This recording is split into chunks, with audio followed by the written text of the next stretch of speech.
Yo, bro, Moss on the World is too easy. You gotta be kidding me, man! Did I just disconnect right there? Yo, bro, Moss on the Rise is too easy. God damn it, stop moving around. I want to blast him on his face with my hammer.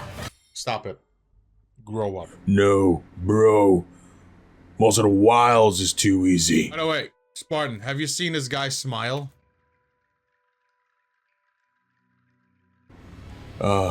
Yes, the phrase we've been hearing as of late. The sword that can strike a foe down while having a chance to cut yourself in half. Because this is something we hear a lot, and usually it's from people who are experienced or just don't have a life, if not both. And I used to be like that as well, and who am I, you might wonder? Well, I'm the guy that made videos about Monster Hunter 1 and 2 in the previous month, and my name is Biomes, a Twitch streamer, a guitar shredder, and a wielder of bone sticks with meaty tips. As usual, thank you guys for supporting myself through Twitch, as it helps me and keep the content going. If you want to be a part of it, you can find the links below. I also have a Patreon, by the way, and you can support for as little as $1 a month.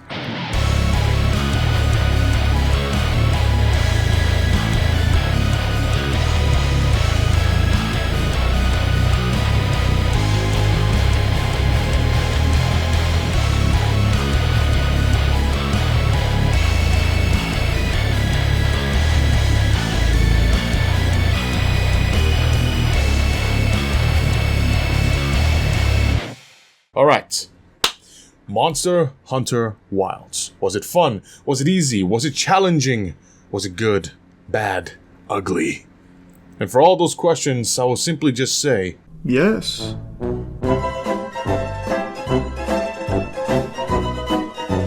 So before we get into the whole Wilds is too easy, let's discuss about the game. I will say that at this point, I've pretty much beaten the game already, and I got to a Hunter rank 100, and even before reaching it, I pretty much got my builds ready for future content, or so I think for now.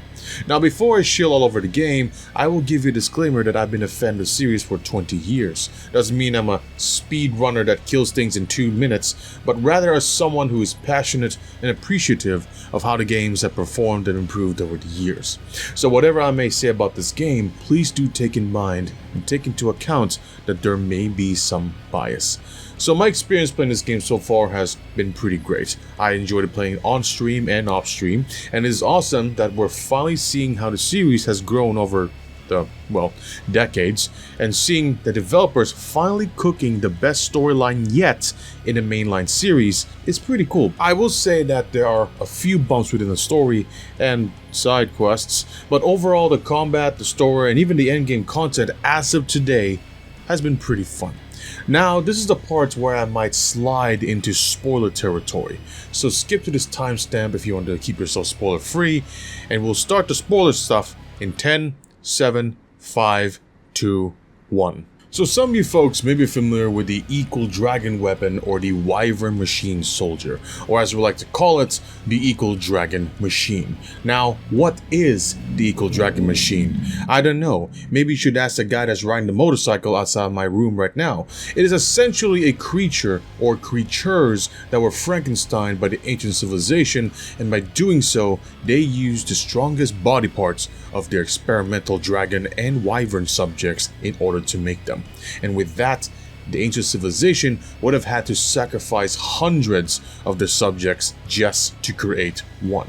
And why do we call it Equal Dragon Machine instead of Equal Dragon Weapon? Because EDM. Imagine hearing the usual Rathalos theme song or Fatalis' theme song, which is just Rathalos' song with an opera singing when fighting them. And then when you fight Equal Dragon Machine, all you hear is Skrillex. Now that would be both cool and just as confusing, which is the same feeling I and some others had when discovering about EDM. Now the concept isn't really real and more of a scrapped idea, which I refuse to believe because I like my copium in powdered form. By the way, it's creatine, it's fine. However, I do like the developers have finally realized this and are now making a storyline and monsters that have similarities to EDM's lore. Like when I first fought Zoshia, it was pretty cool because it's basically a chimeric monster. It's shaped like a Gormagala, it rushes towards you like a Tigrex, possibly stole move from White Fatalis, and even though it is instead a bioengineered creature as opposed to being Frankensteined like how Sid did in Toy Story 1, this is a cool idea, which is funny because in our last Frontier video we fought something that resembled the Rathian, but it's black. And here is what I said in that video. I will say that this is a cool fight, as it seems to have adopted some moves from other monsters, like Bazario's Steam Attack, Diablo's Tail Wags, and more.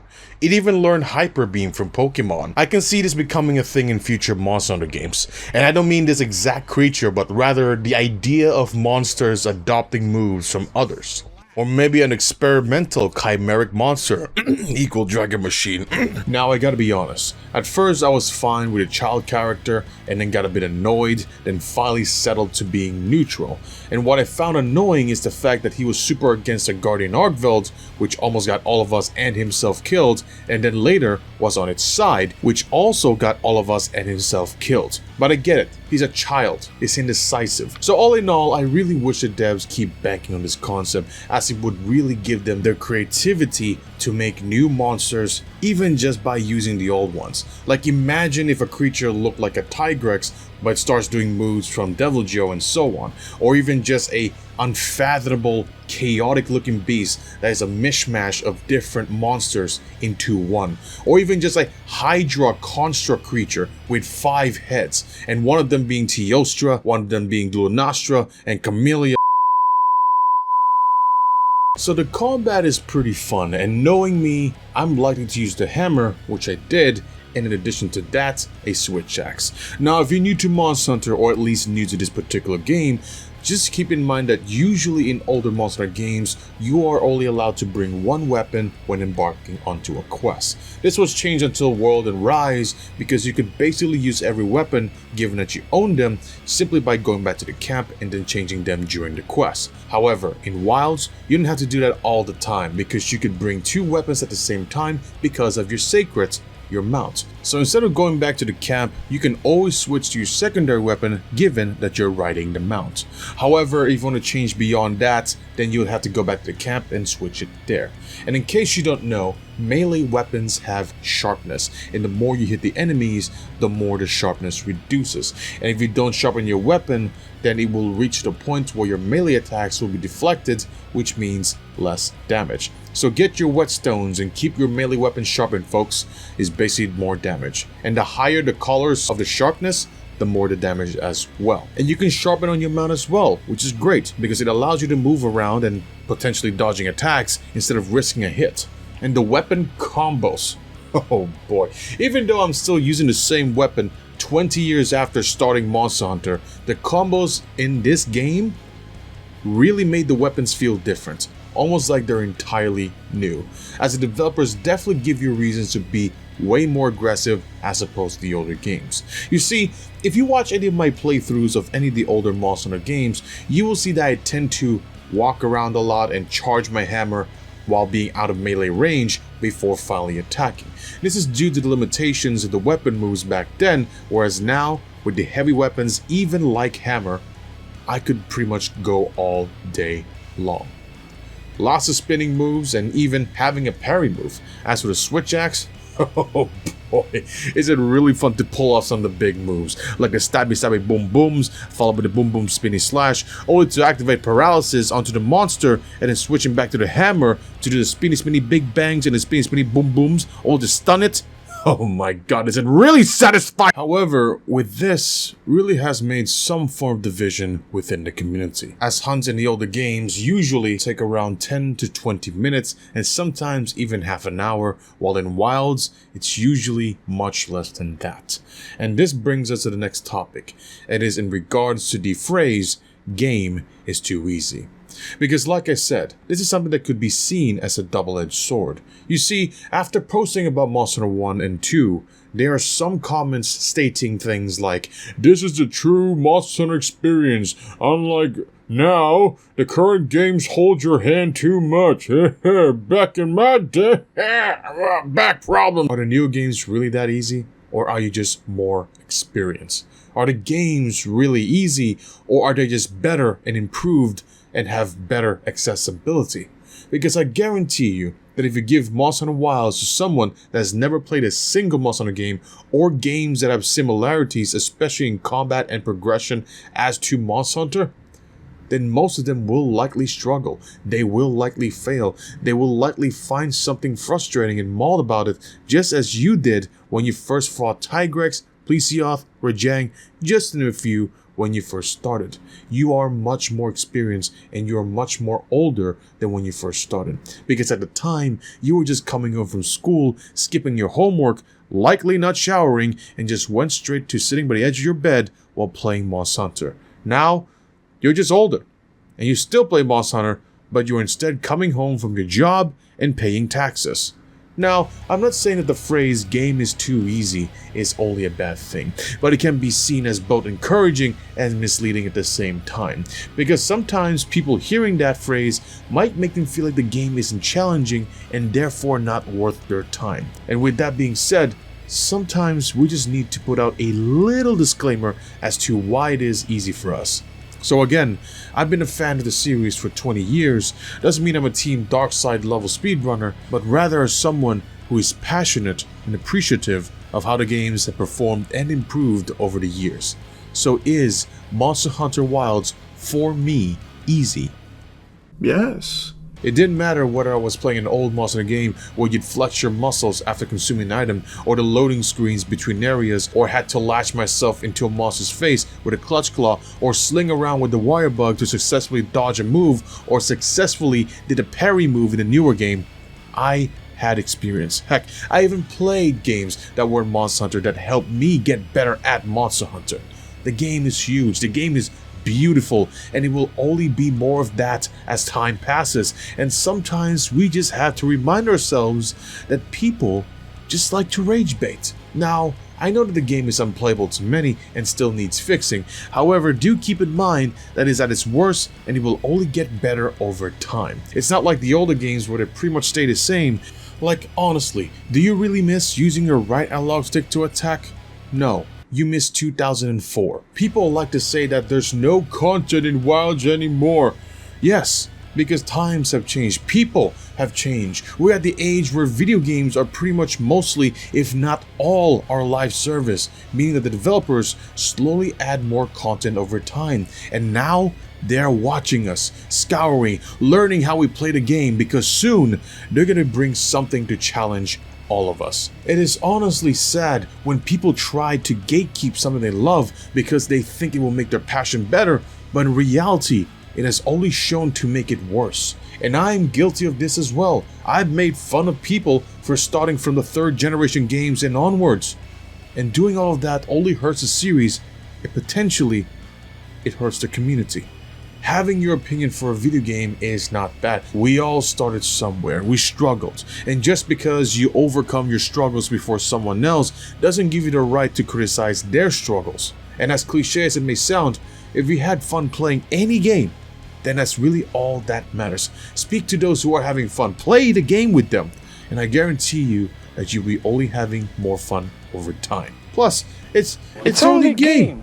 Why you have to be mad? Now I'm gonna talk about things I didn't like about the game. You see, in Monster Hunter World and Rise, there are side quests that you can do, and usually they give actual rewards like extra camping spots, layered armor sets for fashion, and sometimes armor spheres to help you upgrade your armor. However, in Wilds, most if not all of them really don't give you a whole lot for doing them, especially the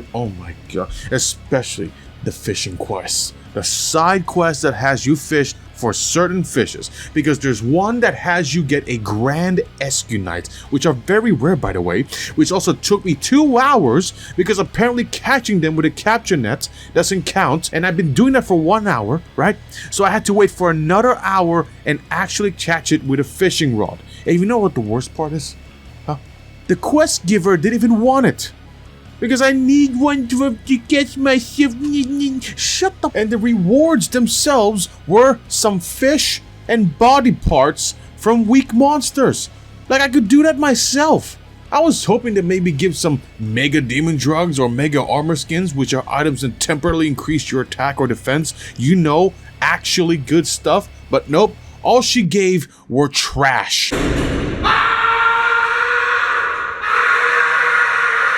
I need to calm down.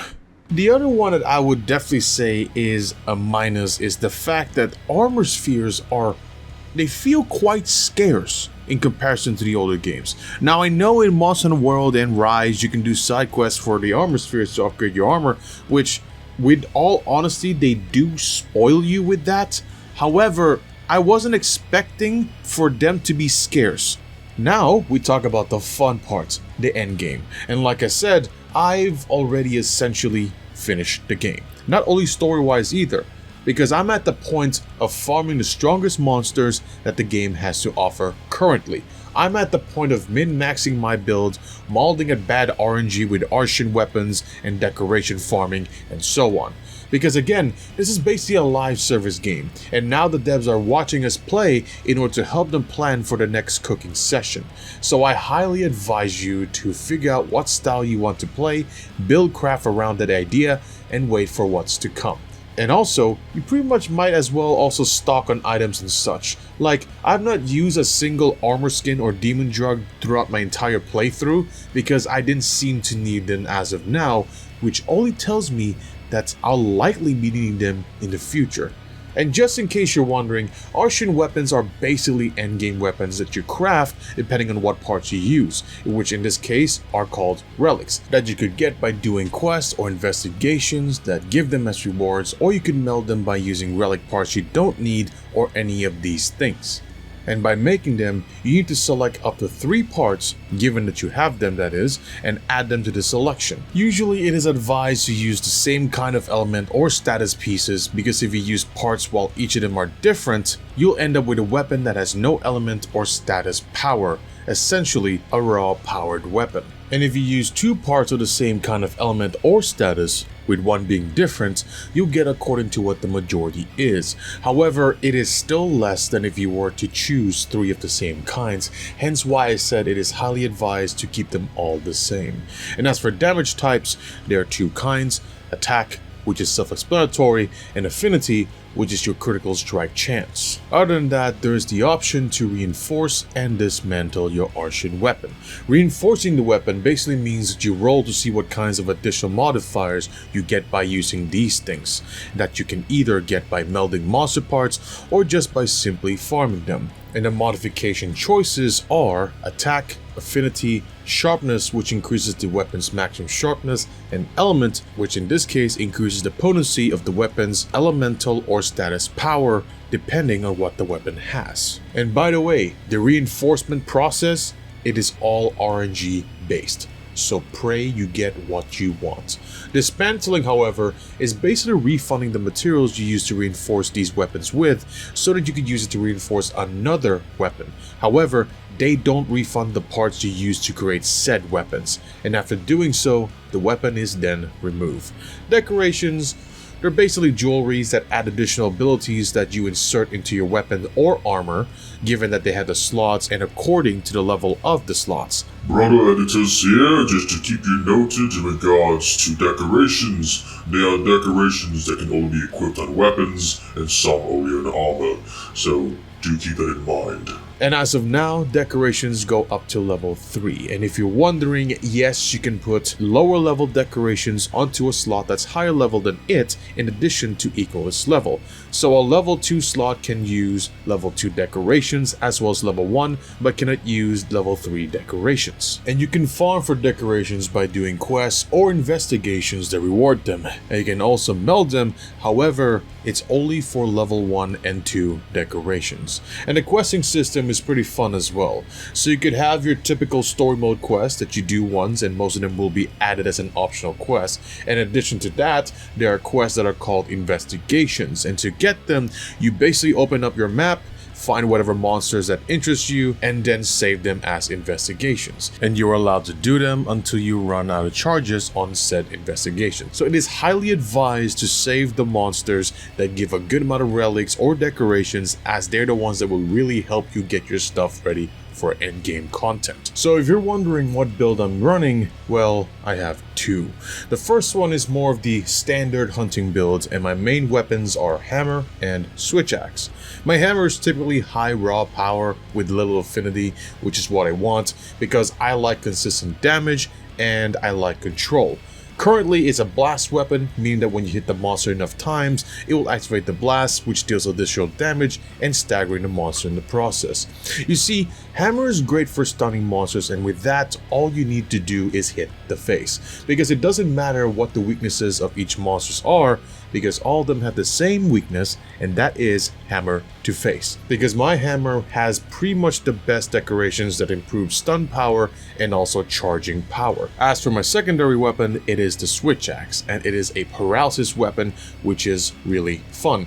A bit abusive at times, I'm gonna be honest, because it tends to get spammed a lot to the point where the monsters basically don't move. And in terms of damage, I typically don't like using elemental power. Usually I go for either raw damage or status power, and if I had to choose for one element, I tend to go with dragon, because in my experience it tends to be a little more universal in comparison to the others. There are two other status effects, and those are sleep, which means if you hit the monster enough times, the monster then goes to sleep, and poison, which, well, poisons the monster, dealing damage over time after activating it. As for my second build, it is a support control build, and it features healing stuff, which means I have wide range skill, which allows other players to receive the same effects as me whenever I'm consuming an item. So for example, if I'm healing, my friends will also get healed, and whenever I take buff items, they will also get buff. But do keep in mind that this only works with items that are consumable, and if you want to know which one are consumables, then it's the one that you drink or eat. In addition to that, I also have speed eating, which increases the speed of the item consumption. And I also have free meal, which really is an optional skill, but it's also kind of good if you were to have it, and it gives you the chance to consume the item for free. However, like wide range, it is only usable for consumable items and not usable items. I could also add Mushroom Mancer, which would allow me to consume mushrooms, which would also mean more options for healing and buffing, but it's optional in my opinion. And as for weapons, I have the bow and the sword and shield, and they both have paralysis. So the purpose of this build is to literally paralyze and control the enemy while keeping my friends alive. And why bow? Because I find it very mobile. It gives me the option to stay out of melee, allow me to keep track of my friends' health as well as my own. And why sword and shield? Because I find it very agile as well as being mobile, and it's the only weapon that allows you to use items when said weapon is drawn out. So I get to do some attacks, and in addition to that, take some potions to help keep my friends alive. So all in all, game's been fun. If you want to see doing the actual fights, then please consider checking out my second channel, as that one has more of the highlighted style gameplay videos as opposed to the more edited, documented style like the videos on this channel. Once again, thank you guys for supporting myself through Twitch, as it helps me keep the content going. If you want to be a part of it, then you can find the links below. And again, I also have a Patreon, so if you want to support, you can do so for $1 a month. Thank you all so much for watching the video, and if you enjoyed it, then please click then please click the thumbs up and subscribe if you want to see more. Lastly, have a great day and happy hunting.